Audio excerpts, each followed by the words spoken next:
आज हम आप लोगों को दो अक्षर के शब्द के बारे में बताएंगे। न ल दोनों मिलके ल होता है। न ल नल। स च सच।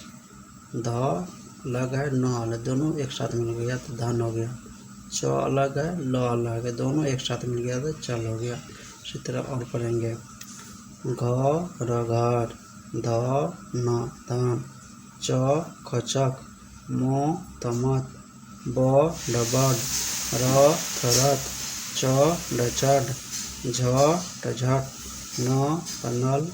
ह लहल। ख लखल।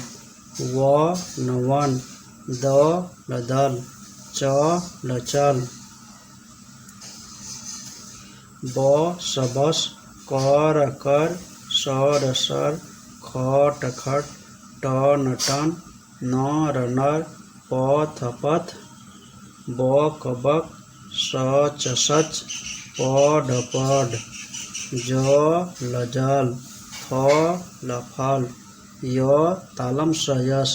व मूर्धन्त नौवन।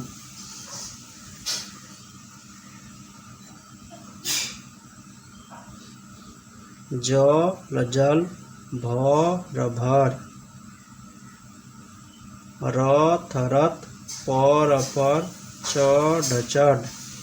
न टनट। ख टखट। म तमत।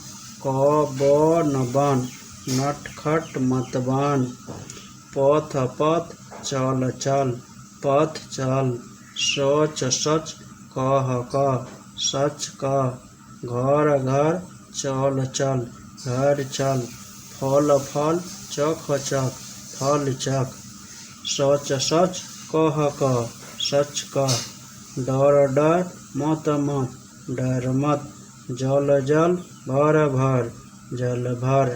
बस बस। कर कर। बस कर। One one. चल चल। वन चल। झट झट। पट पट। मत मत। कर कर। झटपट मत कर। नल नल। पर पर। नल पर। धन्यवाद।